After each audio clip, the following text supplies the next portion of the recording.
नमस्कार, झारखंड समाचार में आप सबों का स्वागत है। आइए जानते हैं झारखंड के टॉप 25 खबरें। इससे पहले आपने चैनल को सब्सक्राइब नहीं किए हैं तो चैनल को सब्सक्राइब कर बेल आइकन को प्रेस कर दीजिए, जिससे खबरों का अपडेट आप सबों का मिलता रहे। पारा शिक्षकों की आकलन परीक्षा के लिए फिर बढ़ाई गई समय सीमा। अब 16 फरवरी तक कर सकेंगे आवेदन। झारखंड के एकेडमिक काउंसिल जेक के पारा शिक्षक को सहायक अध्यापकों के लिए आयोजित होने वाली आकलन परीक्षा में शामिल होने के लिए ऑनलाइन आवेदन की समय सीमा एक बार फिर बढ़ा दी गई है। अब पारा शिक्षक 16 फरवरी तक ऑनलाइन आवेदन कर सकेंगे। जेक ने शनिवार को इस संबंध में सभी जिला शिक्षा पदाधिकारी एवं जिला शिक्षा अधीक्षकों को सूचना भेज दी है। जेक के अनुसार परीक्षा शुल्क की राशि चालान के माध्यम से बैंक में जमा करने की अंतिम तिथि 20 फरवरी निर्धारित की गई है।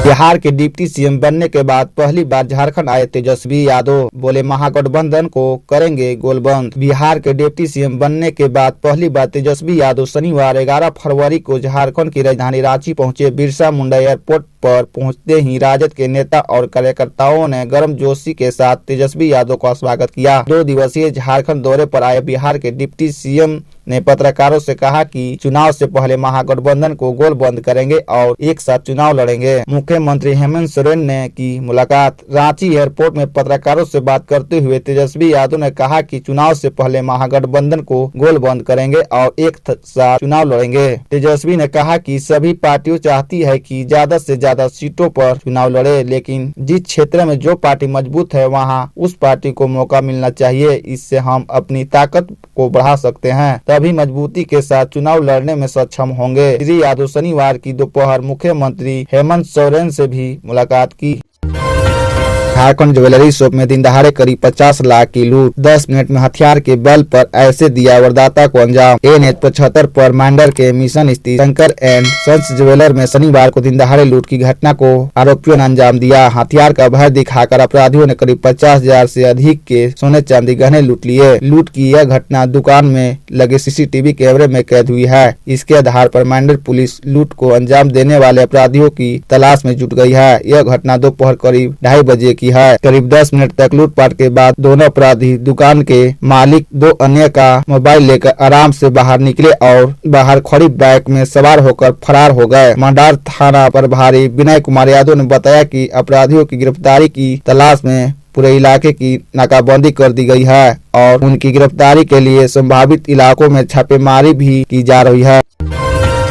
प्रदोष काल में 7 मार्च को होगा होलिका दहन। सिर्फ 2 घंटे का मुहूर्त। होली संतानियों के सबसे बड़े त्योहार में से एक है। काशी पंचांग के अनुसार होलिका दहन के उपरांत शुभ कार्य के सभी दरवाजे खुल जाते हैं। 2 दिनों को यह त्योहार खुशियाँ लेकर आता है, लेकिन यह त्योहार जितना महत्वपूर्ण है, इससे मनाने वाला काल का भी उतना ही महत्वपूर्ण है। क्यों? भाद्रव काल में होलिका दहन नहीं होता है। इस काल में अगर होलिका दहन किया जाता है तो इसका काफी नकारात्मक प्रभाव पड़ता है, इसीलिए तिथि की भूमिका अहम हो जाती है। प्रदोष काल में 7 मार्च को होलिका दहन। पंडित रमेश चंद्र त्रिपाठी बताते हैं कि काशी पंचांग के अनुसार 7 मार्च को होलिका दहन की जाएगी। बताते हैं कि होलिका दहन प्रदोष काल में करना उत्तम होता है। फागुन माह की पूर्णिमा तिथि 6 मार्च दिन मंगलवार शाम 4:17 में प्रारंभ होगी और इस तिथि का समापन 7 मार्च दिन बुधवार को शाम 6:10 में होगा। फागुन माह की पूर्णिमा तिथि में प्रदोष काल में होलिका दहन होती है। ऐसे में इस साल होलिका दहन 7 मार्च दिन मंगलवार को होगा।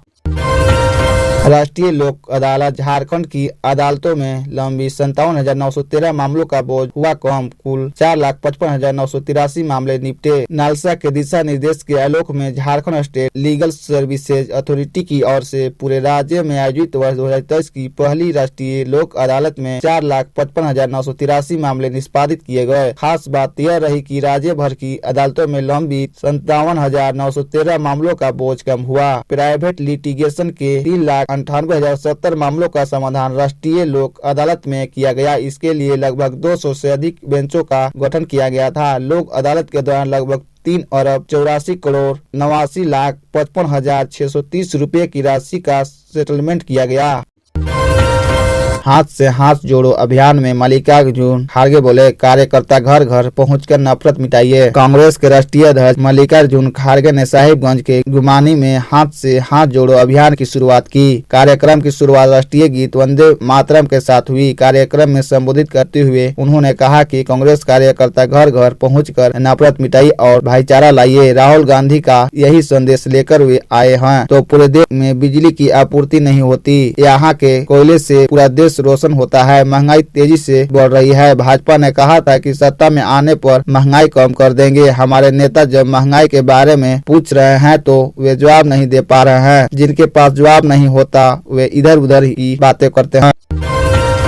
सीएम हेमंत सोरेन से मिले बिहार के डिप्टी सीएम तेजस्वी यादव बोले, झामुमो व राजद साथ लड़ेंगे 2024 का लोकसभा चुनाव। बिहार के उप मुख्यमंत्री व राष्ट्रीय जनता दल के नेता तेजस्वी यादव आज शनिवार को रांची पहुंचे। रांची एयरपोर्ट पर राजद कार्यकर्ताओं ने उनका गर्मजोशी से स्वागत किया। वे रविवार को रांची के हरमू में पार्टी के एक कार्यक्रम में शामिल होंगे। झारखंड के मुख्यमंत्री हेमंत सोरेन से उनके आवास पर इन्होंने मुलाकात की और कई मुद्दों पर चर्चा की। श्री यादव ने कहा कि 2024 का लोकसभा चुनाव राजद व झामुमो साथ मिलकर लड़ेंगे। विपक्षी दलों को देश में सांप्रदायिक ताकतों के खिलाफ एकजुट होना चाहिए ताकि केंद्र में भारतीय जनता पार्टी के नेतृत्व वाली सरकार को उखाड़ फेंका जा सके। हेमंत सोरेन से उनके आवास पर मिले तेजस्वी यादव। बिहार के उप मुख्यमंत्री तेजस्वी यादव ने झारखंड के मुख्यमंत्री हेमंत सोरेन से उनके आवास पर औपचारिक मुलाकात की। इस मौके पर उनके बीच विकास से जुड़े कई विषयों पर विचार विमर्श हुआ। पूर्व केंद्रीय मंत्री जयप्रकाश नारायण यादव, बिहार विधानसभा के सदस्य अब्दुल बारी सिद्दीकी, बिहार के पूर्व मंत्री श्याम रजक, झारखंड के पूर्व मंत्री सुरेश पासवान, पूर्व विधायक संजय प्रसाद यादव मौके पर मौजूद थे।